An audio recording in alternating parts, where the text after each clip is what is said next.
बाबा भलकू की याद में हिमालय साहित्य संस्कृति और पर्यावरण मंच ने कालका शिमला साहित्य रेल यात्रा का आयोजन किया। 2 दिन तक चलने वाली इस यात्रा में देश के विभिन्न राज्यों से 32 साहित्यकारों और लेखकों को शामिल किया गया है। यात्रा के दौरान बाबा भलकू को याद किया गया। शिमला रेलवे स्टेशन पर सभी लेखकों का स्वागत और सम्मान किया गया। स्वास्थ्य मंत्री धनी राम शांडिल्य ने यात्रा को सुबह 10:55 यानी लगभग 11 बजे रवाना किया। पहले दिन लेखक शिमला से बड़ौद जाएंगे और शाम को शिमला लौटेंगे। दूसरे दिन बस से ये यात्रा कुफरी और चायल होती हुई बाबा भलकू के पुश्तैनी गांव झाझा तक जाएगी। इस मौके पर स्वास्थ्य एवं परिवार कल्याण मंत्री धनी राम शांडिल्य भी साहित्य यात्रा में शामिल हुए। उन्होंने कहा कि बाबा भलकू उनके क्षेत्र से संबंध रखते थे, जिन्होंने शिमला तक रेल पहुंचाने में अहम योगदान दिया। जब बड़ौद सुरंग बनाने में अंग्रेज इंजीनियर असफल हुए, तब बाबा भलकू ने अपनी छड़ी के सहारे सुरंग का रास्ता दिखाया। देश भर के कुल 32 साहित्यकार इस ट्रैक पर यात्रा कर रहे हैं। इस दौरान महत्वपूर्ण सामाजिक मुद्दों पर कविता पाठ और संगोष्ठी का आयोजन होगा। नशे के खिलाफ जागरूकता के लिए कविताओं का मंचन होना है और प्रकृति से जुड़ने का संदेश भी दिया जाएगा। जो ये साहित्य मंच कर रहे हैं शिलिया साहब और लोग जी की टीम के नीचे ये बड़ा स्वागत योग्य है और पुरानी विभूतियों को याद करना, उनके योगदान को याद करना, मैं समझता हूँ अपने में बहुत बड़ी बात है।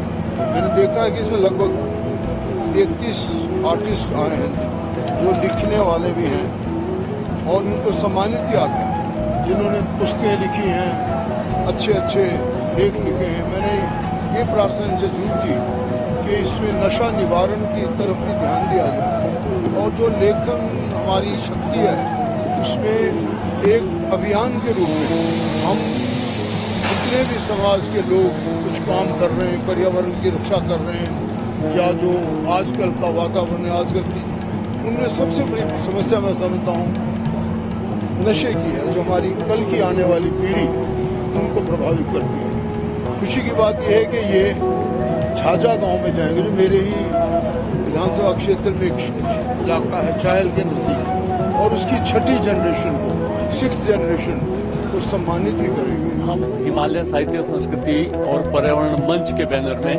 प्रतिवर्ष बाबा भलकू की स्मृति में बाबा भलकू साहित्य कालका शिमला रेल यात्रा का आयोजन करते हैं। यह यात्रा हम 2017 से कर रहे हैं। हमारा ये उद्देश्य इस यात्रा का कि जो बाबा भलकू है, जैसे आप जानते हैं कि उनका हिंदुस्तान तिब्बत रोड में बहुत बड़ा योगदान रहा है और ब्रिटिश गवर्नमेंट ने उनको ओवरशियर की उपाधि तक दी थी। वो अनपढ़ मजदूर थे। उसके बाद जब वो रिटायर हुए तो उसके बाद जब ये कहा जाता है कि शिमला कालका रेलवे का जब सर्वे नहीं हो पा रहा था अंग्रेजों के, तो बाबा भलकू आगे आए और उन्होंने वो सर्वा किया था। कहा जाता है कि उनके पास एक कुबड़ी होती थी, कुबड़ी का मतलब एक छड़ी, और उस छड़ी से मतलब चांदी के सिक्के रख के हाइट पे और वो शिमला तक उन्होंने पहुंचाया था। तो क्योंकि आप जानते हैं कि हम बहुत जल्दी अपनी धरोहर को और उस तरह से भूल जाते हैं, तो हमने 2017 में रिवाइव किया और भलकू की स्मृति में साहित्यिक यात्रा आयोजित की। और इस गौरतलब है कि कालका शिमला रेलवे हेरिटेज ट्रैक का इतिहास अपने आप में ही बेहद अनूठा है। साल 1903 में बना ये रेलवे ट्रैक कालका को शिमला से जोड़ता है। ब्रिटिश शासकों ने अपनी ग्रीष्मकालीन राजधानी शिमला को जोड़ने के लिए इस ट्रैक का निर्माण करवाया था। पहाड़ियों के बीच ट्रेन को शिमला पहुंचाना आसान नहीं था। सोलन के पास बड़ौद सुरंग के निर्माण में अंग्रेज इंजीनियर कर्नल जेम्स बड़ौद दोनों छोरों को मिलाने में असफल रहे, जिससे रेल ट्रैक का काम रुक गया। इससे नाराज ब्रिटिश सरकार ने उन पर 1 रुपए का जुर्माना लगाया।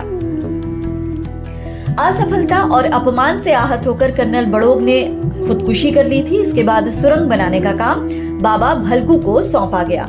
उन्होंने अपनी छड़ी से पहाड़ और चट्टानों को ठोककर स्थान चिन्हित किया और उनके अनुमान सटीक साबित हुए। उनकी मदद से सुरंग के दोनों छोर मिल गए और इस तरह सुरंग नंबर 33 पूरी हुई और इसके साथ ही बाबा भलकू का नाम रेलवे इतिहास में अमर हो गया। शिमला गजट में दर्ज है कि ब्रिटिश सरकार ने बाबा भलकू को पगड़ी और मेडल देकर सम्मानित किया था।